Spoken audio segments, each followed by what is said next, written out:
Hi viewers అందరికీ నమస్కారం. 2024లో April 17వ తేదీన బుధవారం రోజున శ్రీరామనవమి రాబోతుంది. ఈ రోజే రాముడు జన్మించాడని పురాణాలు చెబుతూ ఉన్నాయి. అయోధ్యకు రాజైన దశరథుడికి 3 భార్యలు కౌసల్య, సుమిత్ర, కైకేయి. ఆయనకు ఉన్న బాధంతా సంతానం గురించే. సంతానం లేకపోతే రాజ్యానికి వారసులు ఉండరని బాధపడేవాడు. అప్పుడు వశిష్ఠ మహాముని రాజుకి పుత్ర కామేష్టి యాగం చేయమని సలహా ఇస్తాడు. యాగానికి తృప్తి చెందిన అగ్నిదేవుడు పాయసంతో నిండిన ఒక పాత్రను భార్యలకు ఇవ్వమని చెబుతాడు. అందులో సగభాగం మొదటి భార్య కౌసల్యకు, రెండవ సగభాగం చిన్న భార్య అయిన కైకేయికి ఇచ్చాడు. వారిద్దరూ వారికి వాటల్లో సగం మిగిలిచ్చి రెండవ భార్య అయినటువంటి సుమిత్రకు ఇచ్చారు. కొద్ది కాలానికి కౌసల్యకి వారు 3 కూడా గర్భం దాల్చారు. చైత్రమాసంలో 9వ రోజున అయిన నవమి నాడు కౌసల్య రాముడికి జన్మనిచ్చింది. అరే కైకేయి భరతుడికి, సుమిత్ర, లక్ష్మణ, శత్రుఘ్నులకు జన్మనిచ్చాడు. అలా రాముడు, లక్ష్మణుడు, భరతుడు, శత్రుఘ్నుడు జన్మించిన రోజు చైత్రశుద్ధ నవమి. ఈ రాముడు చైత్రశుద్ధ నవమి నాడు పూర్వ నక్షత్రం కర్కాటక లగ్నంలో జన్మించాడు. 5 గ్రహాల ఉచ్చుల స్థానంలో ఉండగా జగన్నాథుడు రాముడు కౌసల్యకు పుత్రుడుగా అవతరించాడు. దేవతల శక్తులకు మూలం నక్షత్రం పూర్వసు నక్షత్రమునకు. అందుకే నారాయణుడు దేవతలకు దక్షికుడు అది నక్షత్రంలో జన్మించాడు అంటారు. పూర్వసు జన్మించడం అంతటి అయితే ఎంతో పవిత్రమైన శ్రీరామనవమి రోజు లేదా శ్రీరామనవమి లోపు గోవుకు ఇది ఒకటి తినిపిస్తే చాలు, దరిద్రం మొత్తం పోతుంది. ఈ దరిద్రుడు కూడా అపర కుబేరుడిగా మారిపోతాడు. పాపాలన్నీ అగ్నిలో పడిన దూదిలుగా నశించిపోతాయి. మీ దశ మారిపోతుంది. జాతక దోషాలు పోతాయి. మీ జాతకం మారిపోతుంది. పట్టిందల్లా బంగారం అవుతుంది. శ్రీరామనవమి రోజు గోవుకి ఏం తినిపించాలి అనే విషయాన్ని ఇప్పుడు మనం ఈ వీడియోలో వివరంగా తెలుసుకుందాం. అంతకన్నా ముందు మా వీడియో నచ్చితే లైక్ చేసి షేర్ చేయండి. అలాగే మా ఛానల్ని సబ్స్క్రైబ్ చేసుకొని మాకు సపోర్ట్ చేయండి. ఎందుకంటే మాకు మీ సపోర్ట్ చాలా అవసరం. ఇక వీడియోలోకి వస్తే, మానవునికి సంపద వృద్ధి పొందాలంటే గోవును పూజించమని ఋషులు చెప్పారు. ఆరోగ్యం, అభివృద్ధి, ఐశ్వర్యం, అభివృద్ధి కేవలం గో సంపదను పెంచుకుంటే చాలు అంటున్నారు.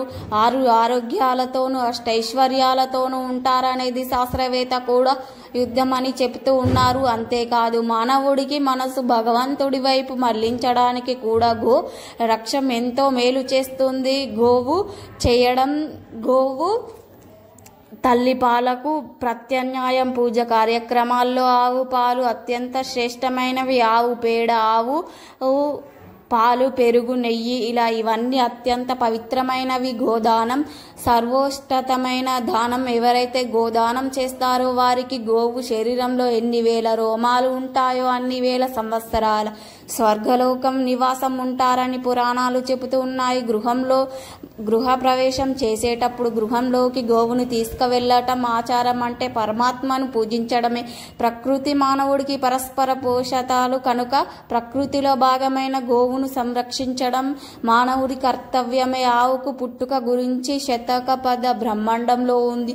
దక్షిణ ప్రజా ప్రాణ సృష్టి చేసిన అమృతము తాగుటకు తాగిన ఆ తరువాత ఆయన ఎంతో తృప్తి చెందారు. ఆ సమయంలో శ్వాసాల ద్వారా సుగంధము వెలువడి అంతటా ప్రసవించింది గోవు. ఆ శ్వాస నుండి ఒక ఆవు జన్మించిందని సుగంధము ద్వారా జన్మించుట వలన అత్యంత ప్రజాపతి దానికి సురభి అని పేరు పెట్టారు. సురభి నుండి అనేక ఆవులు జన్మించాయి.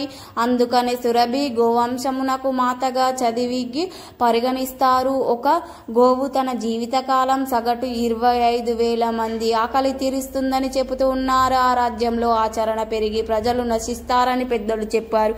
మనం తల్లిగా భావించే ఈ గోవుతో ఈరోజు కొన్ని లక్షణాలు సమయాలు గడపడం వల్ల మన శరీరంలో అనారోగ్యాలు అన్ని ఆ గోముక్కు ఉన్న ఒక గ్రంథి ద్వారా గ్రహిస్తే ఆ తరువాత మేతకు వెళ్ళినప్పుడు మన రోగ నివారణకు కావలసిన మూలికను గడ్డిని తిని అందుకు తగిన విధంగా పాలిస్తుంది. ఆ పాలను తాగడం వల్ల మన వ్యాధి నయమవుతుంది. అద్భుతమైన లక్షణాలు గోవుకు ఉన్నాయి. అందుకే గోవును పెంచుట ఎటువంటి రోగాలు రావని, సకల ఐశ్వర్యాలు సిద్ధిస్తాయని శాస్త్రాలు చెబుతున్నాయి. బ్రహ్మ విష్ణు నివసిస్తారు గోవులో. ఆవు పేడతో శుద్ధి చేస్తారు. ఆవు పాలు లేకుండా భగవంతుడికి అభిషేకం జరగదు. ఆవు నేతితో పెట్టే దీపం అత్యంత శ్రేష్టమైనది. ఆవు పాలతో నేతితో చేసిన నైవేద్యం భగవంతుడికి అత్యంత శ్రేష్టమైనది. ప్రతిరోజు భక్తితో సేవ చేస్తే జాతక దోషాలు కూడా తొలగిపోతాయి, సిరి సంపదలు కలుగుతాయి. శ్రీరామనవమి రోజు లేదా శ్రీరామనవమి లోపు గోవు కనిపిస్తే ఈ గోవుకు ప్రత్యేకమైన ఆహారం పెడితే చాలు, తరతరాలకు తరగని ఐశ్వర్యం వస్తుంది. మీ దరిద్రం మొత్తం పోతుంది. అపర కుబేరులుగా మారిపోతారు. అష్టైశ్వర్యాలు సిద్ధిస్తాయి. మీ దశ మారిపోతుంది. శ్రీరామనవమి రోజు లేదా శ్రీరామనవమి లోపు ఎవరైతే ఆవుకు నానబెట్టిన శనగలు తినిపిస్తారో వారికి ఆధ్యాత్మిక చింతన లభిస్తుంది. సకల ఐశ్వర్యాలు సిద్ధిస్తాయి.